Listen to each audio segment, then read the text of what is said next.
8 o 5 minutos en el territorio continental ecuatoriano, buscando la verdad y abogando por la unidad nacional en pro de la paz y la seguridad en el Ecuador. Queremos saludar a los siguientes invitados de la revista de Opinión y Democracia: el exministro de Economía y Finanzas, Juan Carlos Vega; la economista Rosa Matilde Guerrero, analista y consultor internacional; y el economista Mauricio Pozo, exministro de Finanzas. Les invitamos para hablar temas de coyuntura en la economía ecuatoriana, cómo se proyecta la economía este año. Partiendo de un hecho, hubo un nuevo desembolso del Fondo Monetario Internacional por $600 millones que de alguna manera oxigena a la economía ecuatoriana. ¿Qué significado tiene y los compromisos los que asume el Ecuador con el FMI? Economista Juan Carlos Vega, muy buen día.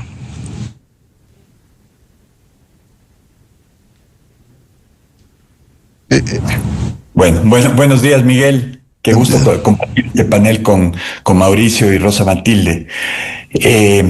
Yo creo que es una muy buena noticia para el país, que a pesar de todos los retos que ha tenido desde el punto de vista de la seguridad, de los costos adicionales por el tema energético y las afectaciones fuertes que eso tuvo en la economía, que se ha podido confirmar y continuar con el acuerdo con el Fondo Monetario Internacional, que se ha podido cumplir las metas, sobrecumplir las metas en el caso del 2024, y un buen cumplimiento también hasta abril del 2025, lo que ha llevado primero a tener un Staff Level Agreement, que es el acuerdo a nivel técnico con los funcionarios del fondo, y luego que finalmente haya sido aprobada la continuidad, el incremento inclusive del monto del financiamiento en estos 4 años de programa, con casi 1.000 millones adicionales,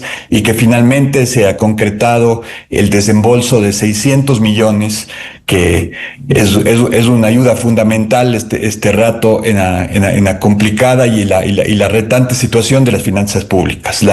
El reto no ha culminado este año. Creo que tenemos un país con nuevos aires, con nuevas expectativas, con una nueva fortaleza política que le ha permitido al gobierno pasar reformas, pasar leyes y tener un apoyo político y una gobernabilidad absolutamente diferente a la que teníamos cuando arrancó el periodo anterior del presidente Noboa, donde teníamos una fracción de apoyo en la Asamblea y mayoritariamente era oposición. Entonces yo creo que hay unos aires frescos en el Ecuador, en el sector privado, en las expectativas de los agentes económicos. Se sienten nuevos aires, nuevas ya perspectivas de un plazo un poco más largo, ya no estos gobiernos cortos de 18 meses, ya un gobierno de 4 años con compromiso de sacar adelante el país, de comprometerse con el reto de tener finalmente una agenda de crecimiento, pero no descuidarnos nunca de este componente tan importante que es la sostenibilidad fiscal. Es como para una familia cuando no tiene balanceados sus ingresos y sus gastos y vive del avance de la tarjeta de crédito, nunca puede llevar a nada bueno. Entonces, mantener los esfuerzos de sostenibilidad, de bajar gastos, de incrementar ingresos, de eliminar distorsiones, y por otro lado comprometerse en reformas importantes de largo plazo para desencadenar crecimiento en temas de reforma laboral, en temas de la reforma de la seguridad social. Creo que es indispensable para retomar un círculo virtuoso positivo de crecimiento y sobre todo de generación de empleo que tanta falta le hace a este país. Bienvenida a la doctora Rosa Matilde Guerrero, ¿Cómo ve usted este desembolso en las condiciones actuales que vive la economía ecuatoriana? Buen día, Rosa Matilde. Buenos días con todos. Buenos días, Miguel. Un gusto compartir con dos exministros. Saludos a todos quienes nos escuchan. Mauricio, buenos días, Juan Carlos. En primer lugar, evidentemente, creo que lo que dice Juan Carlos es completamente cierto. Es una buena noticia, no cabe duda. Pero también comparto con él que esa buena noticia significa un compromiso clarísimo de las autoridades de ir en la línea correcta, en el sentido de los compromisos que se entiende en el último informe de revisión que hacen los técnicos del fondo, que acaban de sacar de su venida hace 2 semanas, que ya está publicado, digamos, ¿no es cierto?, que es básicamente que cumplir, creo que los 4 grandes temas que ahí lo mencionan, y el uno, evidentemente, tiene que ver con la consolidación fiscal. Lo acaba ya de mencionar este rato, lo dice Juan Carlos. Consolidación fiscal que creo que trae grandes retos. Es cierto que las metas se cumplieron a diciembre 2024 y el primer trimestre, pero evidentemente me parece que para este segundo trimestre hay ya expectativas. Expectativas, ¿por qué? Porque evidentemente, si bien el primer trimestre hay un crecimiento del PIB de 3.8, uno también podría mencionar que de alguna manera ese crecimiento tiene que ver con un rebote de la economía por el decrecimiento del 2024, de alguna manera con un crecimiento muy, muy importante de las remesas en el año 2024, un crecimiento también muy importante, sobre todo de las exportaciones de cacao, banano, camarón del año pasado, que son cosas que no necesariamente este año se van a producir de igual manera, y por eso la importancia de que se den las reformas estructurales de las que ya hablaba Juan Carlos, pero sobre todo la consolidación fiscal. Porque además también ese crecimiento del primer trimestre, creo de alguna manera que uno podría decir que tenía que ver también con el pago de ciertos atrasos que hizo el gobierno a diciembre 2024, y es normal que los haga porque tenía que cumplir las metas del fondo, ¿sí? Pero si uno revisa actualmente, ya se han comenzado a dar ciertos atrasos, y por eso el programa del fondo, me parece a mí, que o los técnicos del fondo en el documento ya publicado a julio señalan con claridad que uno de los riesgos es que se vuelvan a dar los atrasos, como lo menciona ahí. Y los riesgos que menciona es que si no se consolida fiscalmente y no se dan estas reformas estructurales, la reforma del IES, la reforma laboral para atraer inversiones, y otra que a veces no se menciona tanto, pero que creo que es fundamental, la mejora en la resiliencia del sistema financiero, donde creo que hay cambios fundamentales que se deben hacer, que podemos verlos a continuación, pero creo que todavía hay temas que están inclinando la balanza, que hay una balanza no necesariamente firme y adecuada, pueden producir efectos complejos en las finanzas públicas. Bienvenido al economista Mauricio Pozo, ex ministro de Economía y Finanzas. ¿Cómo ve usted este tema del desembolso de los 600 millones y las implicaciones en la economía ecuatoriana? ¿Cómo ve? ¿Cómo está? Muchas gracias, Miguel. Gracias por la entrevista. Saludando con Rosa Matilde, Juan Carlos. Tal vez añadir mucho más de lo que ya acaban de anotar no nos va a ayudar a ver otro tipo de elementos que me parecen fundamentales. ¿Es una buena señal lo que acaba de ocurrir? Sí, es bueno que haya habido un crecimiento más importante el primer trimestre de igual forma. Ahora bien, esto no es un tema de haber alcanzado un nivel y olvidarse. Este es un esfuerzo permanente y continuo. Y tenemos un segundo semestre que tiene que de alguna manera compensar muchos de los objetivos que se persiguen. El gobierno ha hablado de una meta de 3.500 millones de déficit fiscal, por ejemplo, o aproximadamente en esos niveles, y para poder llegar a eso tienen que ajustar. No es que se va a quedar la cosa como está. Y a veces los ajustes no son muy amigables con el crecimiento. En el propio programa con el fondo, el reporte que se acaba de conocer, el mismo fondo habla de un crecimiento del 1.7. No habla de 2.8 como el Banco Central ha anunciado, peor, de cifras cercanas al 4 que también se han comentado. ¿Eso qué quiere decir? Que van a tener que ajustar y van a tener que tomar decisiones no necesariamente fáciles. No estoy seguro que se lo vaya a hacer, me refiero, por ejemplo, al asunto del diésel. Algo se hizo con el tema del subsidio al sector atunero, pero obviamente el grueso del subsidio son 2.000 millones al año. El tema del atún le rinde al fisco más o menos 250 millones. Y la decisión política para esa acción yo no tengo la seguridad que se lo vaya a hacer. El gasto al primer semestre crece al 15% y el ingreso crece al 1.5%.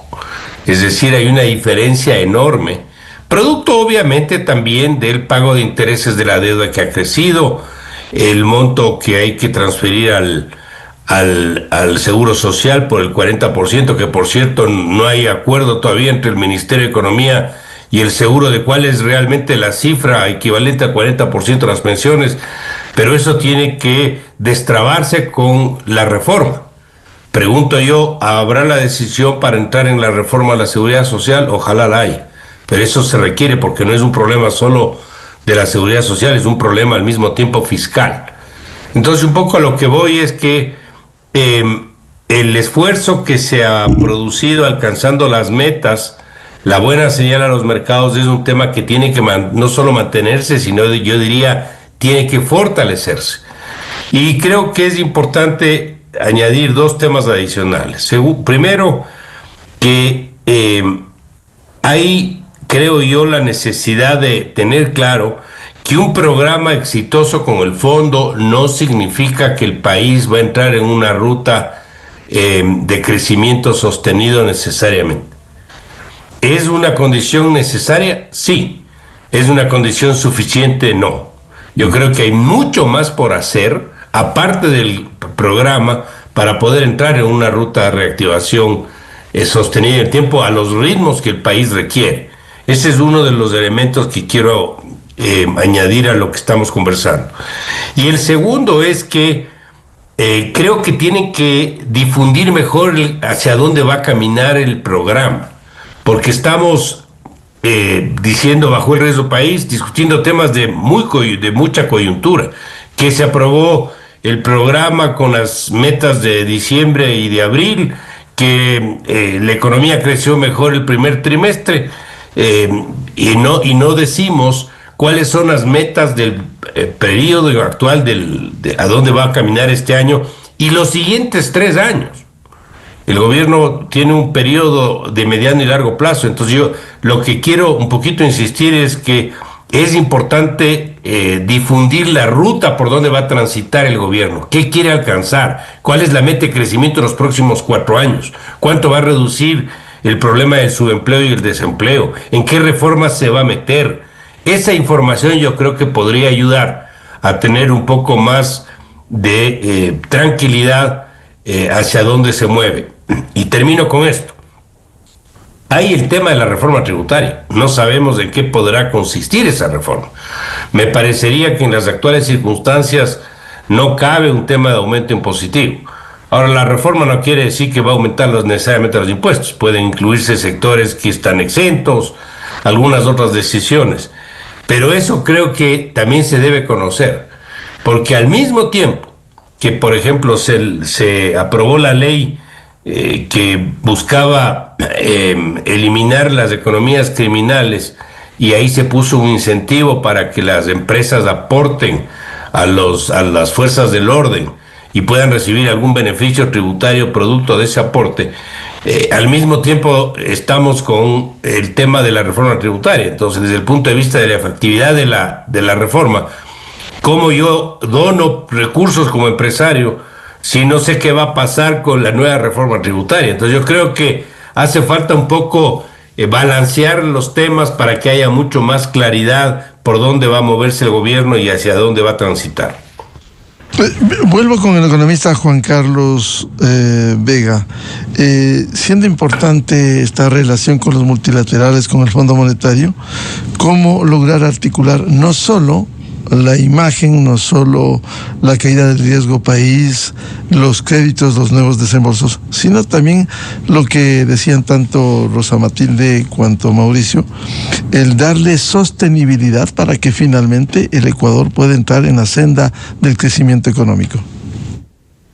Estimado Miguel, ahí tal vez coincido que no se le ha dado la suficiente difusión, pero hace algunas semanas ya se lanzó una agenda de crecimiento que está coordinada principalmente por el BID, que tiene mucha experiencia en porque el crecimiento, a veces sí tenemos crecimientos espontáneos, pero realmente es mucho mejor cuando hay una gestión activa, una interacción con el sector privado para entender, porque a veces hay cosas pequeñas que se pueden hacer y que pueden generar muchas expectativas de crecimiento, y hay cosas más de mediano y de largo plazo que también hay que irlas trabajando para que este país finalmente, luego de 10 años donde hemos tenido básicamente decrecimiento per cápita, entremos de una senda positiva de crecimiento. Ahí está claramente identificado por el estudio que hizo el Banco Mundial, por ejemplo,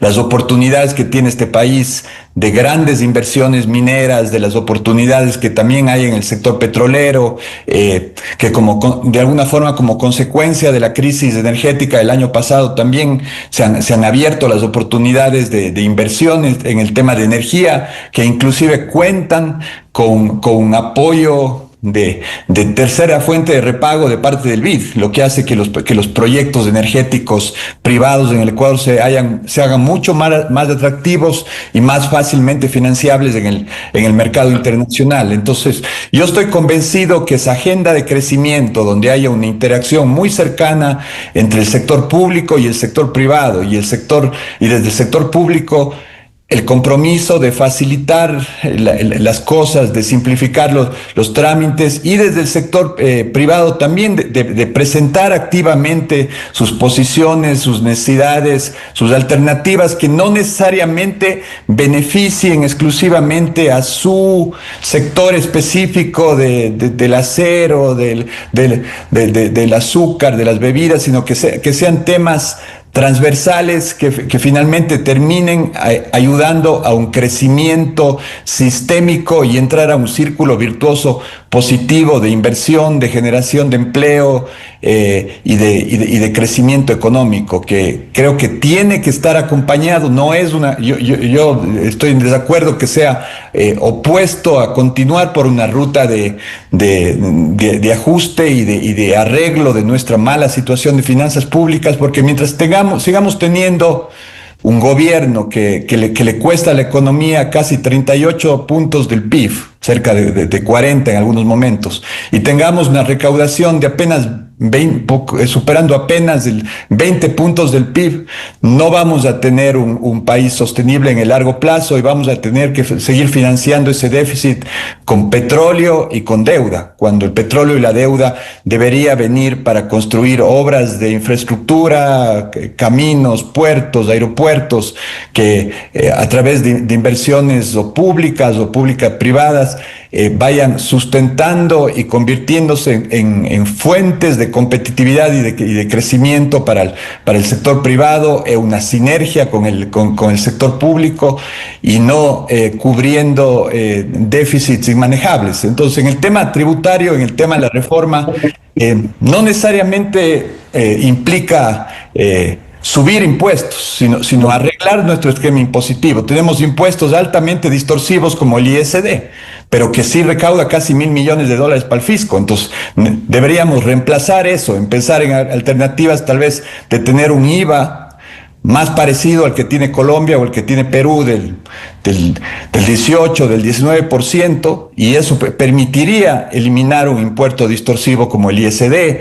impuestos también altamente distorsivos como el ICE, que terminan contribuyendo al contrabando, a la economía ilegal, en temas como licores, como azúcar, como cigarrillo, donde finalmente más del 80% de los cigarrillos tienen un ICE altísimo, pero vienen de contrabando.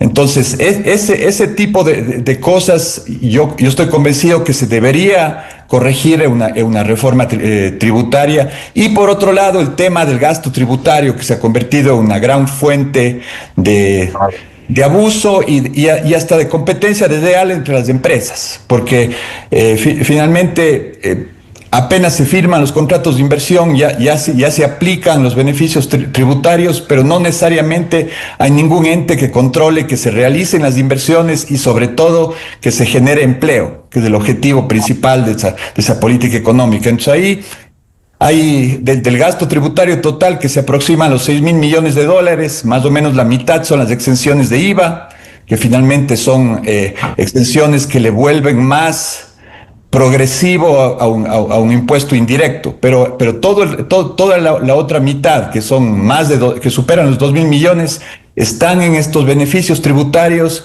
que deberían ser auditados y revisados, y seguramente ahí puede haber 500, 600 millones de recaudación adicional a los que firmaron contrato de inversión y no están cumpliendo los requerimientos de inversión y de generación de empleo.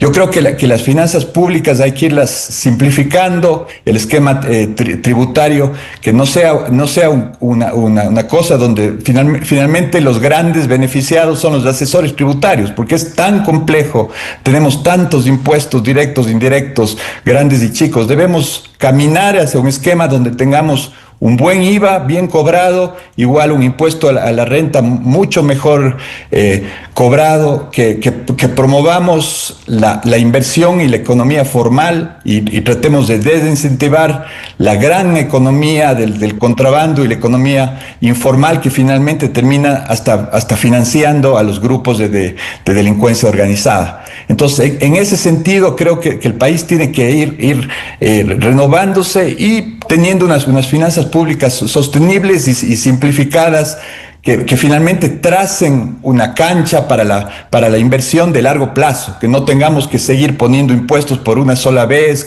seguir haciendo reformas parches para salir del año, y tengamos ya una cancha trazada de largo plazo. Eso es lo que yo pienso.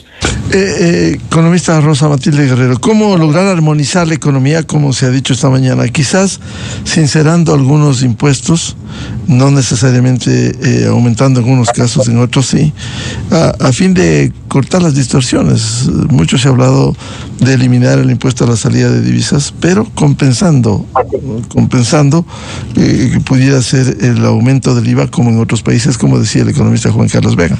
¿Qué piensa usted?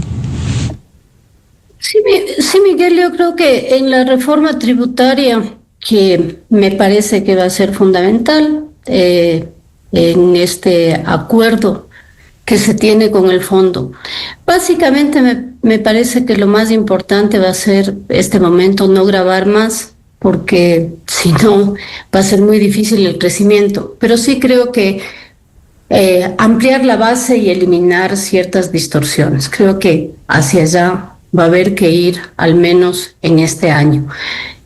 Pero además hacer un control serio del gasto y además tomar medidas de rendición de cuentas en las empresas públicas y en el propio sector público.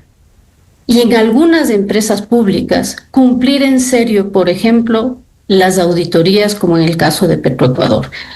Pero si me permite, Miguel, sí quisiera ir un poquito más allá del tema de la consolidación fiscal, que es uno de los pilares del programa con el fondo. Pero insistiendo en lo que bien decía Mauricio y Juan Carlos, porque el crecimiento en el caso de una economía dolarizada como la nuestra tiene que ver con otro pilar que, si bien está en el programa del fondo, pero va un poquito más allá, que es que ingresen dólares a la economía, que si bien ingresan a través de que exportemos más, y eso tiene que ver con una pata incluso del programa del fondo, que es mejorar la competitividad, con el otro gran pilar, que es la mejora, y que ya lo mencionaba Miguel, de la resiliencia del sistema financiero. Y para eso sí se han dado pasos. Un paso importante, el mejorar la coordinación de la gobernabilidad del sistema financiero con una sola junta. Y compartiremos ahí, sobre todo con Mauricio, que eso es un paso grande porque es regresar a algo que hace unos años con Mauricio nos oponíamos a que se separe. Lo compartíamos con Mauricio. Por fin, ahora hemos ido en positivo a tener una sola junta que coordina todos los sectores, cooperativas, bancos, sistema de pensiones, mercado de valores. Eso es bueno, pero hay que ir más allá, fortalecer la autonomía administrativa y financiera de los entes de control y de los entes normativos, porque si eso no se hace, esa autonomía no es real. Pero además, y más allá de que lo mencione o no el fondo, ir hacia las normas de Basilea, eso que suena tan abstracto, Miguel, significa atraer a inversiones de capitales o la famosa banca extranjera a este país, es decir, traer dólares. Y al traer dólares también se va a incentivar el crédito en este país, porque van a ingresar nuevas instituciones. Pero ¿cómo atraigo esos dólares? Si efectivamente hago algunas reformas fundamentales, por ejemplo, no puede seguir la tasa de interés fija, porque entonces no van a venir instituciones o nuevos capitales. Y eso, más allá de que haya o no acordado con el fondo, el haber fijado una tasa de interés, lo que ha hecho es excluir a sectores buenos pagadores y más bien hacer que sea una cancha inclinada para que los malos pagadores reciban crédito, y en parte es lo que ha producido una tasa de mora tan alta en este país, que a mayo haya sido del 4.8. También habrá que ir desmontando, a mi juicio, ¿no es cierto?, las inversiones forzadas en las finanzas públicas. Claro que esto otra vez tiene que ver con lo que ya han mencionado con claridad Juan Carlos y Mauricio, dependiendo de si se fortalece o no el sector público y la consolidación fiscal. Pero si a mí me obligan a invertir una parte en bonos del Estado en lugar de dar crédito, tampoco voy a estar muy interesado en venir al Ecuador. Y en parte esto explicaría por qué los depósitos a mayo crecen en 17.5 y el crédito al 8.3. Pero eso es otro elemento estructural que en el sistema financiero hay que cambiarlo para poder motivar el crédito y el crecimiento, y por eso es el lado del crecimiento de las pymes, de las empresas, del microcrédito. Y el otro elemento, el de ir desmontando el ISD, que es claro que no se va a desmontar de un día para el otro, pero tener claro lo que decía Mauricio. Esto es entonces, en el caso de la resiliencia del sistema financiero, armar entonces una estrategia con objetivos claros, como también decía Juan Carlos, definir en esa agenda que se planteó con el BID objetivos claros a dónde se va para que las inversiones puedan entrar con claridad. Pero ahí me parece que entonces sí habría que decir qué se va a hacer con los refinanciamientos de deuda que se hicieron y que están vigentes hasta septiembre, y que de alguna manera significan el que las provisiones estén extendidas, y que eso hace que los balances no sean tan claros. Entonces eso hay que decirlo también para que todos tengamos claros. O por ejemplo, en la ley de áreas protegidas hay un artículo, ¿no es cierto?, que dispone a la Junta que la Junta podría hacer provisiones o manejar las provisiones con el objetivo de que no se limite el crédito a ciertos sectores que requieran crédito para el desarrollo.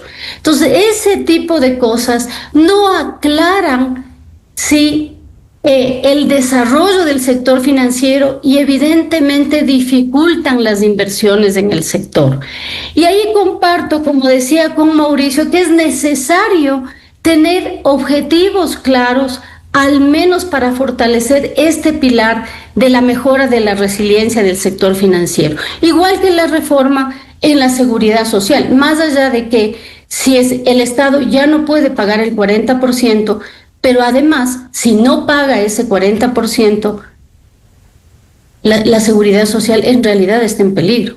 Entonces, esa reforma creo que es vital. Sin esas dos reformas, evidentemente, el fisco también es insostenible. Pero si me permiten, y una última cosa en el tema de la resiliencia financiera, es fundamental decir la normativa del sector financiero, qué va a hacer frente a los nuevos riesgos que se está tomando, y es necesario con la utilización de la inteligencia artificial, del blockchain, porque es menester proteger a los usuarios financieros, asegurando transacciones en tiempo real, el desarrollo de los sistemas de pagos, porque además eso va a transparentar lo que se está haciendo y además propiciar nuevas inversiones.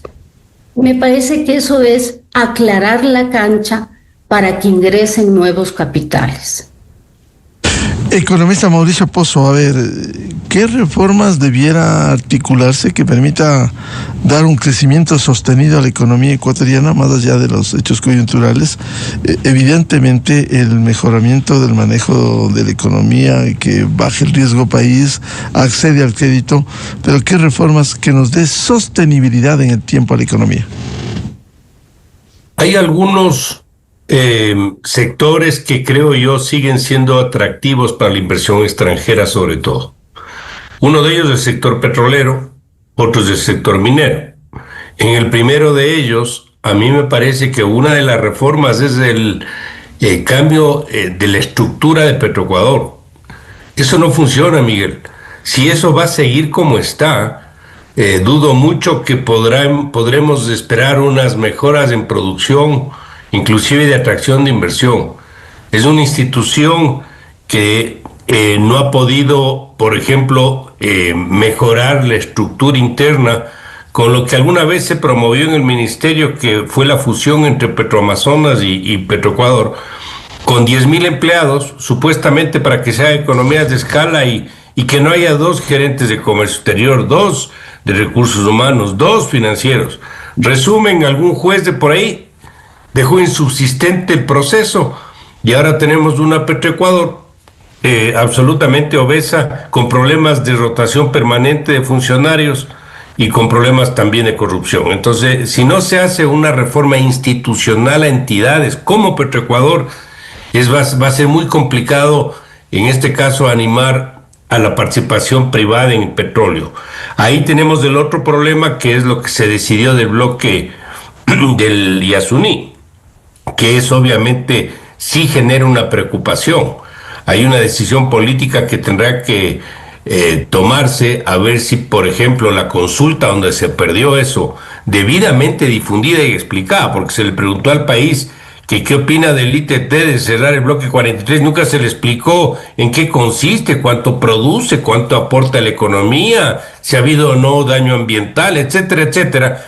Y claro, la mayoría de los ecuatorianos votó en la dirección de cerrar el campo, que por cierto, entre paréntesis, no existe experiencia en el mundo de cómo se debe cerrar un campo en una zona protegida.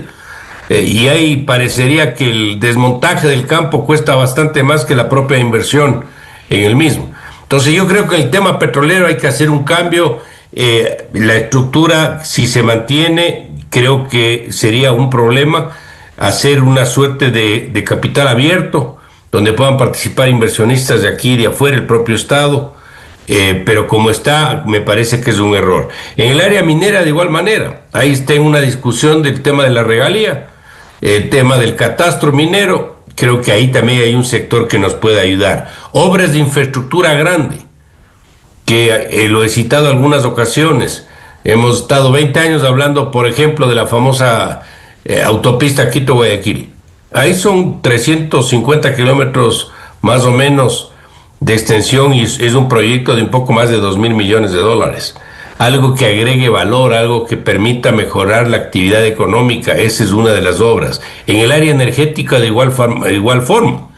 Ahí, como sabemos, hay que buscar un mejor equilibrio entre la generación hidroeléctrica con la termoeléctrica, y las inversiones ahí también me parece que son importantes. La rendición de cuentas, que algo ya citó, creo que fue Rosa Matilde, en el sentido de que el Estado reparte recursos, entrega recursos por ley, pero no hay objetivos, no hay rendición de cuentas, le da el 20% de los tributos a los GATS, el 10% del petróleo a los GATS, y no sabemos en qué se gastan. Yo estoy seguro que hay desperdicio de fondos ahí. En el caso del aporte a la educación y a la salud, este año que el 6% del PIB a la una, que el 4% del PIB a la otra, ¿cuáles son las metas? ¿Cuáles son los objetivos? ¿En qué mismo se gasta esa plata? No sabemos. Entonces yo creo que hay en esa línea mucho por caminar. Y quiero añadir algo adicional. En esta nueva reforma que se llama de integridad pública, se habla, por ejemplo, del tema de la valoración o de la supervisión de los empleados públicos, a ver si rinden o no, para hacer una suerte de depuración. Que, por cierto, otro paréntesis, en el año 2003, 2004, que yo estuve en funciones, el peso de la nómina era el 5.5% del PIB, ahora estamos hablando del 10% del PIB, o sea, es una locura. O sea, digo yo, tanto ha mejorado la salud en el Ecuador, la justicia, la seguridad, como para ahora gastar casi el doble en la nómina. Yo creo que ahí hay un problema. ¿Que es difícil? Políticamente sí es difícil. Pero recuerden, esta ley que hacía referencia habla sobre la supervisión, sobre la evaluación de los funcionarios del gobierno central. Y las finanzas públicas no es solo el gobierno central, es todo el resto. Y yo diría que en el resto están más los excesos que en el propio gobierno central. Las empresas eléctricas, qué sé yo, no me quiero ni dilatar mucho más. Y finalmente, yo diría el rol del Estado. Yo soy de los que he dicho muchas ocasiones, yo no creo que el Estado sea empresario. Cuando yo oigo empresas públicas, me parece que es una contradicción. Eso tiene que, con la figura legal o las figuras legales vigentes, todo el tema de telecomunicaciones, hidroelectricidad, etcétera, que sea administrado por empresarios, por técnicos privados, pero que el Estado no esté haciendo un rol que no le compete. ¿Qué hace el Estado vendiendo gasolina en el Ecuador? Controlando que pase el agua para poder generar generación. O sea, me parece que se le está dando un rol que no le compete, y ahí hay que tomar decisiones que no son fáciles. Entonces yo creo que con todo esto se contribuiría a la recuperación económica, sin duda, y asimismo a el tema de la consolidación fiscal. Y esto, creería yo, va a ir bastante más allá del solo cumplimiento de las metas con el Fondo Monetario. ¿Y cuáles medidas debieran adoptarse para ir consolidando ese economista Mauricio Pozo? Bueno, hemos hablado de muchas de ellas. Algunas sí están en el programa. La reforma laboral es fundamental, la reforma a la seguridad social es fundamental, lo que acabo de citar del rol del Estado, de igual manera, la definición de cómo vamos a manejar la estructura de entidades públicas, donde está Petroecuador, donde está el Seguro Social. El Seguro Social tiene 35,000 empleados, eso es inmanejable. Eso, el tema, creo que la consolidación y la independencia también en el tema financiero de la nueva única Junta de Regulación me parece que es fundamental. El perfil de los funcionarios de eso me parece esencial para que no se conviertan en ejecutivos que dependen del gobierno, sino que se puedan mover solos y que sean con el perfil que corresponde. Todos son esos, creo yo, Miguel, los cambios que deberían introducirse para darle continuidad al tema de la consolidación fiscal y al mismo tiempo entrar en una ruta de recuperación más dinámica. Economista Juan Carlos Vega, en esa línea, ¿cuáles debieran ser las prioridades de este año para ir dando luces de un crecimiento sostenido al futuro inmediato? Yo creo que un tema fundamental es más allá del tamaño del estado del gasto, es la calidad de ese gasto, ¿no? Y entrar, ¿quién pensará que con el crecimiento que ha tenido por constitución los gastos en salud y educación, como decía Mauricio, ha mejorado la calidad de nuestros servicios de salud y educación, ¿no? Entonces tenemos que realmente pensar en nuevos modelos. Hay modelos muy interesantes que se están aplicando, por ejemplo, en Uruguay, en algunas partes de Colombia, de APPs para proveer servicios de salud y educación, donde el sector privado invierte en la infraestructura y el sector público se preocupa de poner profesores y médicos de alta calidad. Pero es un modelo eficiente donde finalmente se termina gastando menos y mejorando la calidad de los servicios de salud y educación. Entonces creo que tenemos que pensar más allá de los fracasados modelos que ya tenemos.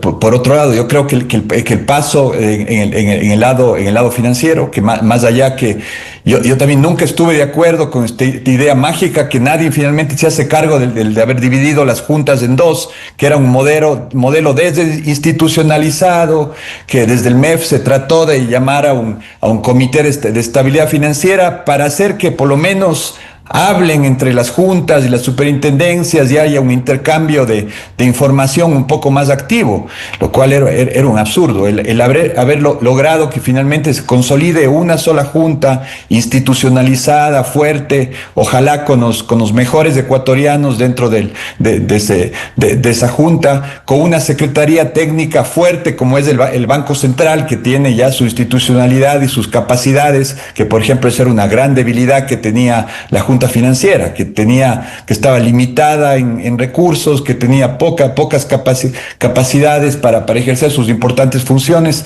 Ese es un paso importantísimo en la dirección correcta, donde se vaya avanzando en temas de liberación de tasas de interés, donde vayamos avanzando en los temas del arbitraje regulatorio entre las cooperativas y los bancos, y vayamos avanzando, como bien dice Rosa Matilde, a normas de Basilea que den mayor tranquilidad, que reduzcan al mínimo el riesgo de una crisis financiera, que sería una de las cosas más dolorosas y complicadas que podríamos tener dentro de un país dolarizado sin moneda propia. Me imagino que no hay ninguna experiencia en el mundo de un país sin moneda propia que ha tenido que enfrentar una crisis del sistema financiero que es tan delicado.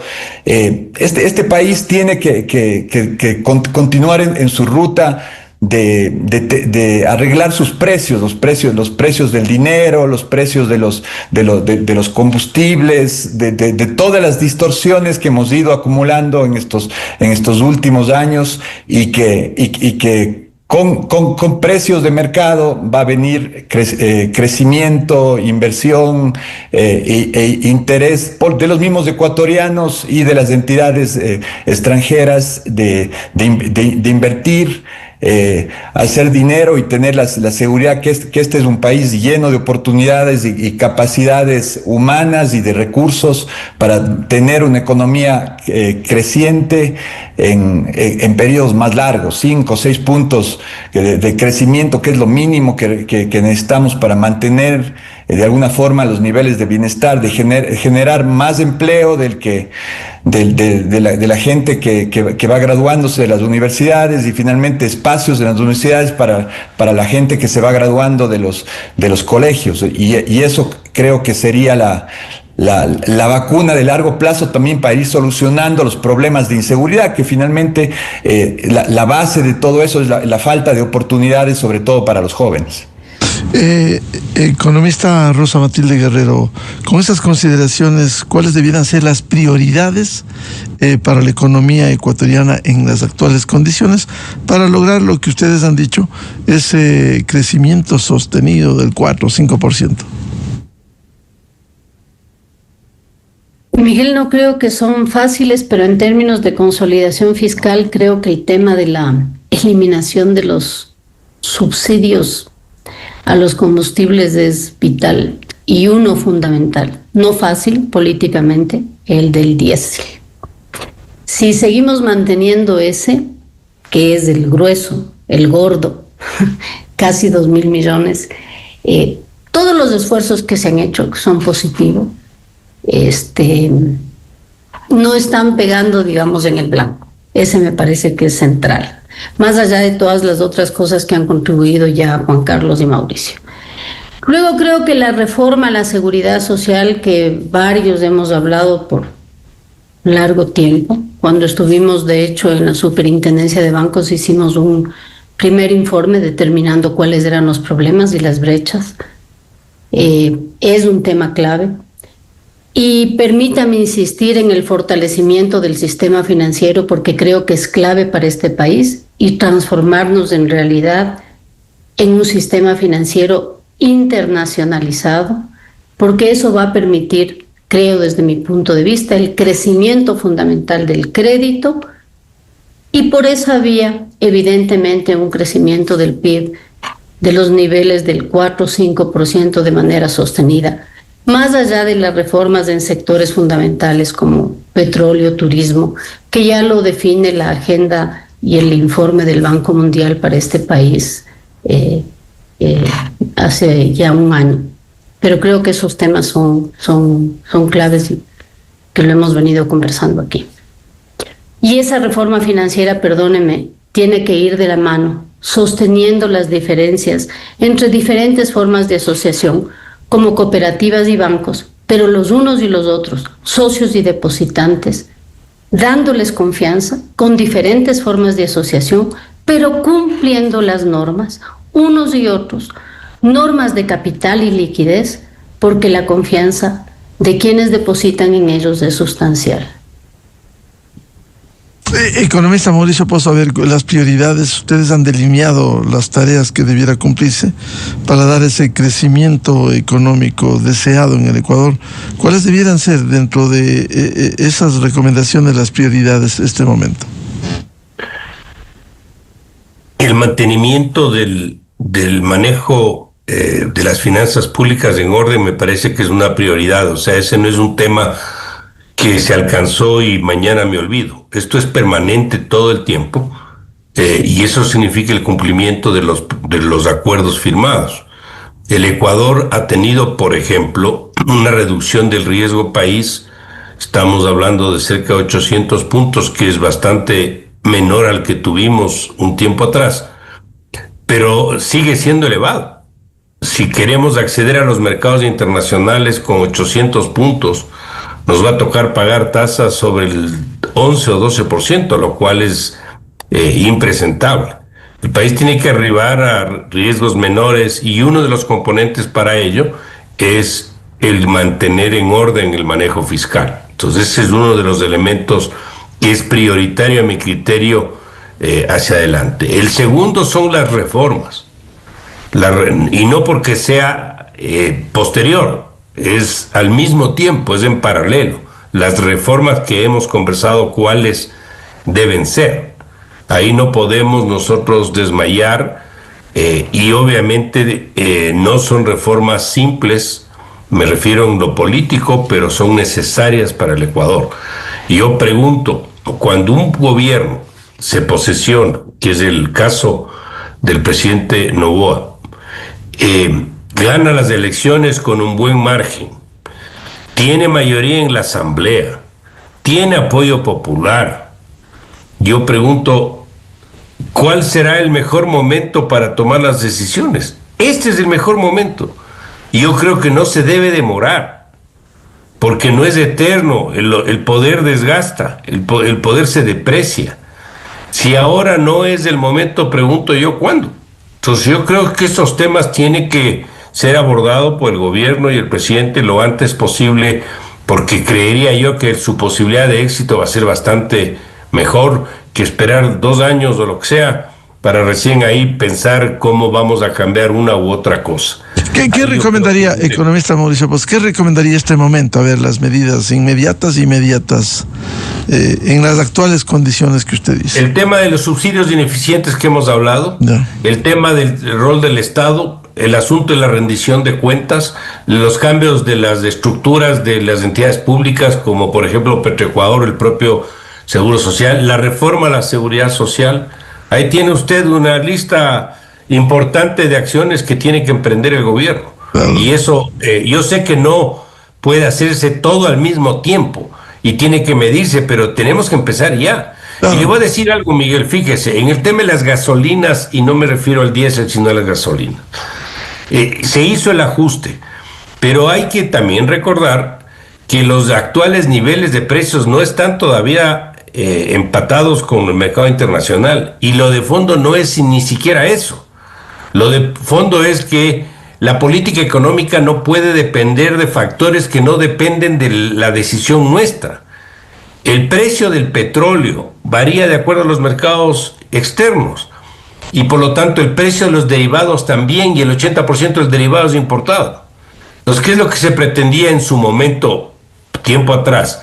Teníamos, recordará, ajustes mensuales del 5% en los derivados, después se bajó al 3%, después se abandonó por alguna razón que hasta ahora no entiendo, pero ¿eso qué buscaba? Alcanzar los precios internacionales y después que fluctúe como es en la mayoría de los países. Fluctúe y no estar, imagínense lo que es como tenemos ahora, con un precio que fluctúa en el 10 en el mercado internacional y precios fijos subsidiados en el Ecuador. ¿A quién beneficiamos? Al contrabando, entre otras cosas. Entonces yo creo que esas son reformas que hay que impulsar y ya, porque eso políticamente va a ser más difícil después. Y termino con esto: la identificación de sectores emblemáticos que le permitan al Ecuador recibir montos de liquidez importantes y en plazos cortos. El proyecto del OCP del año 2003, que a veces cito con insistencia, nos dio en esa época $3,000 millones, entre el monto para la construcción del tubo, 504 kilómetros, y la inversión. Eso nos dio un impulso de crecimiento de cerca de 3 años. Ese tipo de proyectos grandes, de liquidez inmediata, creería yo, son los que se necesitan para que el país entre en una ruta de recuperación económica más dinámico, manteniendo el tema del orden de la macroeconomía y en lo fiscal. Economista Juan Carlos Vega, nos ha delineado Mauricio Pozo, igual Rosa Matilde Guerrero, las medidas que debieran adoptarse. Ahora, ¿se puede trabajar en estas reformas al mismo tiempo? No solo esperar que salga la una o la otra.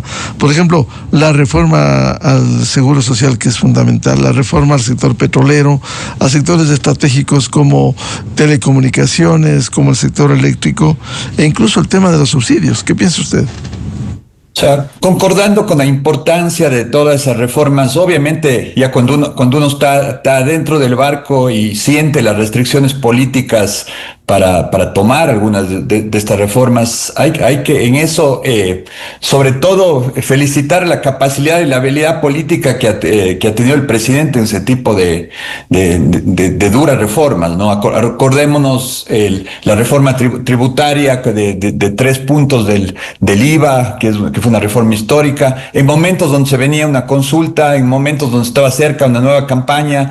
Entonces hay que reconocer que el presidente Noboa es hábil para reconocer los tiempos y los momentos para balancear las reformas claves y duras, pero también sosteniendo el apoyo político, porque sería muy fácil lanzar todas las reformas que requiere el país y finalmente capaz perdía las elecciones y este rato estábamos con gobierno de la tendencia incorrecta y se revertía todo el tema, porque la sostenibilidad política es lo que finalmente da también la sostenibilidad económica en el corto y en el mediano plazo. Entonces yo estoy seguro que él tendrá la inteligencia y la sensibilidad política de mandar las reformas y realizarlas en el momento políticamente correcto para mantener ese apoyo de la mayoría de los ecuatorianos. Por otro lado, una de las de los temas que yo he estado pensando en estos días. La única experiencia en el Ecuador de una empresa pública que se la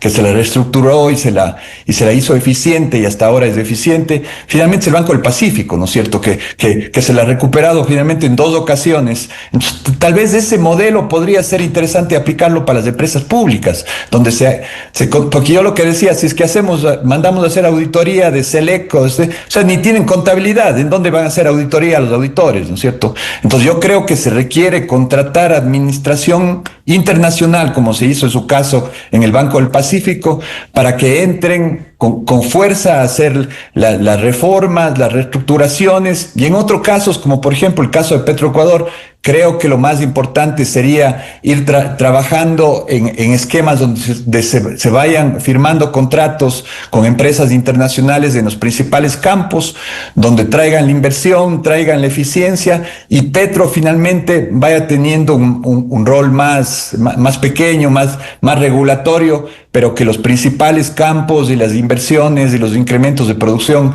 vengan ya de otro tipo de entidades con conocimiento, con capacidad técnica, con capacidad de inversión, que nos permita subir esa decreciente producción que tanto daño nos va haciendo en las finanzas públicas.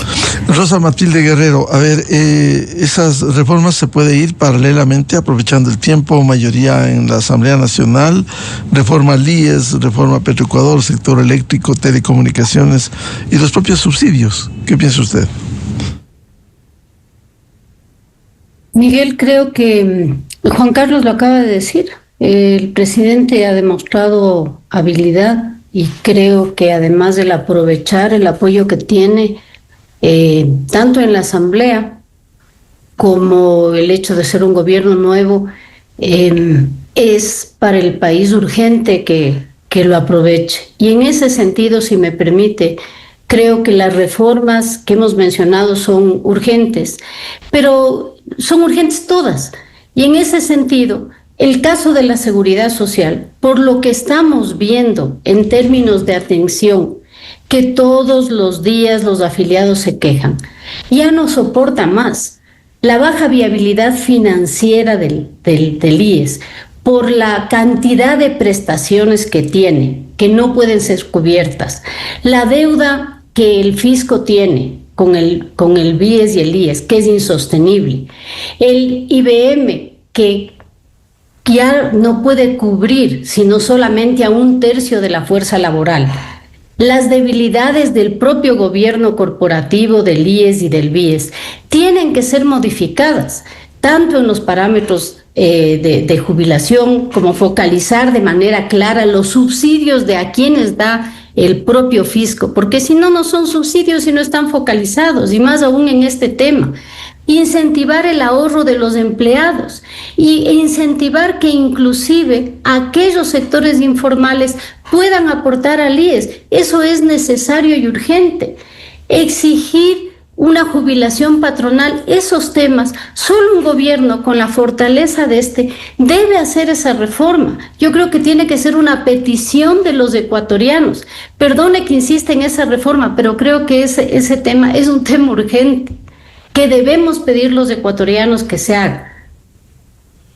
Economista Mauricio Pozo, finalmente, ¿se puede avanzar paralelamente? Usted decía, ese tema grande como es la reforma LIES, reforma Petroecuador, el tema subsidios, ¿se puede avanzar paralelamente, más aún en el tema de reformas legales, aprovechar que hay una mayoría en la Asamblea Nacional?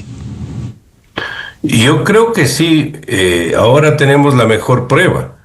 Esta ley de integridad pública, recuerde que mezcla temas de seguridad y temas de la Junta de Regulación, que dicen que es un arroz con mango, pero eso, bueno, es una discusión entre los abogados. Pero yo creo que sí se puede enviar un proyecto que de alguna manera incorpore, porque finalmente, Miguel, todos estos temas estamos hablando van en la dirección de sanear la economía. Yo creo que esto sí tiene un denominador común, que es ese. Entonces yo pensaría que sí. Lo que decía Juan Carlos de la visión política para las decisiones del presidente es correcto. Lo que sí me queda a mí claro es que mientras más se demore, va a ser más difícil. Y por esa razón creería yo que ojalá lo pueda impulsar lo antes posible. Fíjese que hay un tema que no topamos, el asunto del rol del seguro en materia de salud. Es casi la excepción de la región que el Seguro Social se mete en temas de salud. Ahí habrá que definir si va a seguir con eso, porque hay una deuda enorme del Estado en materia de salud, o va a pasar a la salud pública el tema de atención de los 100 hospitales o algo más que tiene el Seguro Social en este momento. Cosa que no es fácil, porque ¿cómo vamos a hacer con la deuda? Va a quedar ¿quién va a pagar y en qué forma se va a atender eso?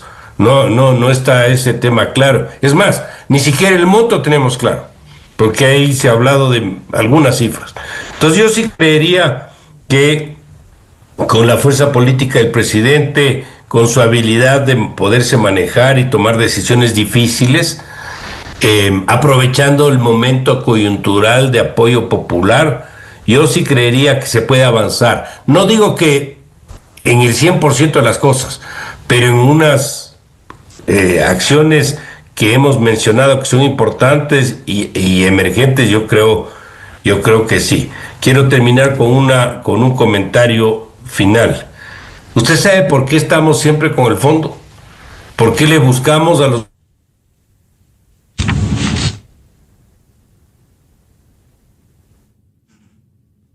con los ingresos? Si usted tiene un exceso de tamaño... Perdón que se nos cortó. ¿Por qué le buscamos al fondo, decía usted? Decía que si usted tiene un tamaño del Estado sobredimensionado, no le alcanzan los recursos. Y por lo tanto, si usted no corrige la raíz del problema, no va a corregir los síntomas. Nosotros nos hemos convertido en unos adictos al endeudamiento, claro, porque no nos alcanza la plata, y para que no pase eso hacia adelante hay que hacer correctivos, y muchos de ellos difíciles de hacer, pero necesarios y urgentes. Claro, como en un hogar no se puede gastar más de lo que ingresa, economista Mauricio Pozo, y si no, a meter la tarjeta, y después se vuelve insostenible. Así es, los principios privados pequeños de la familia, creo que muchos son bien replicables para el tema de las finanzas públicas. Bien, muchas gracias. Solo quería dar un aporte. El gobierno anunciaba en las últimas horas que pagó 403 millones al sector de la salud en el primer trimestre, 108 millones en el segundo trimestre, 247 millones. Sin embargo, las necesidades, y como bien han dicho nuestros invitados, si aquí no hay calidad del gasto para enfrentar rigurosamente los escasos recursos que hay, simplemente se torna difícil, porque puede haber gastos innecesarios en un sector y gastos necesarios y urgentes que no aparecen, como el tema medicinas, el acceso a la salud pública, a la red integral de salud que también integra el Seguro Social ecuatoriano. Muchas gracias por el valioso aporte, como siempre, a los exministros de Economía y Finanzas Juan Carlos Vega, Mauricio Pozo, y a la consultora internacional Rosa Matilde Guerrero. Muy buen día. Gracias. Muchas gracias. Chao, hasta luego. Muchas gracias. Con esto cerramos la jornada de entrevistas y debates, la opinión diversa y libre en la revista de Opinión Democracia. Le recomendamos, ya viene en Exa FM el show de la papaya. Y a los miles de seguidores de la revista de Opinión Democracia, un feliz jueves a todos. Muy buen día. La revista de Opinión Democracia, buscando la verdad en todas partes. Esto es Exa Informa por Exa FM. Petroecuador